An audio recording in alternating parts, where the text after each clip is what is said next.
Le 4 octobre 2021, Cyril Hanouna était aux commandes d'un nouveau numéro de Touche pas à mon poste, C8.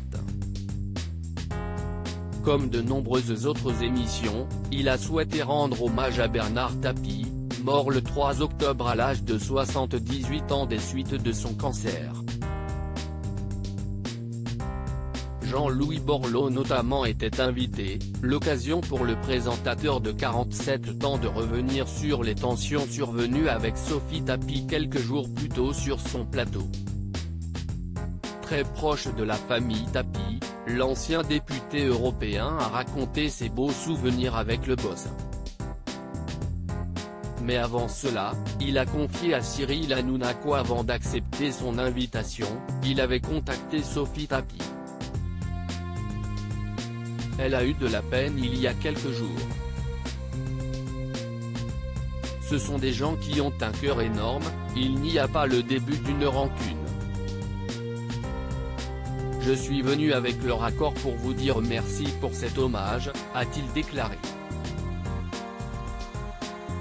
Touché, la papa de Lino, 9 ans, et Bianca, 10 ans, a redit qu'il savait à quel point il avait peiné l'épouse de Jean-Mathieu Marinetti. Je suis très proche de Stéphane Tapie, on a démarré ensemble. On en a encore parlé ce matin, je déconnais avec lui pour lui changer les idées. Il m'a dit qu'on était comme deux frères ça peut s'inaugurer mais ça y met toujours encore plus.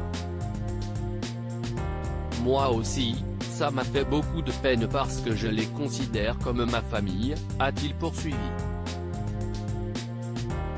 Des mots qui toucheront à coup sûr la chanteuse et ses proches. Rappelons que le 28 septembre dernier, la belle blonde de 33 ans venait faire la promotion de son nouvel album 1988, sorti 4 jours plus tôt. Elle n'a pas caché son malaise en découvrant des images du documentaire sur son regretté papa Bernard Tapie fait sans l'aval de la famille. Elle n'avait ensuite que peu apprécié qu'on l'interroge sur l'état de santé de son papa.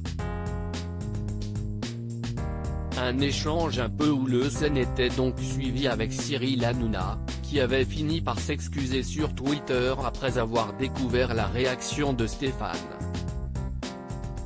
Et au lendemain de ce petit accrochage, il était revenu sur ce moment. À un moment, nous, on était dans notre émission, dans notre monde, et on ne s'est pas mis à sa place, si est-il le sentiment que j'ai. Et moi j'ai été un peu maladroit peut-être avec elle.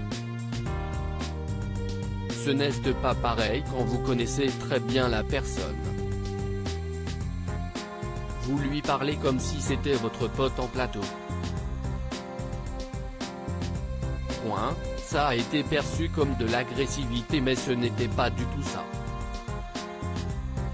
Si je ne dis pas ce que je pense à Sophie, ou à Stéphane.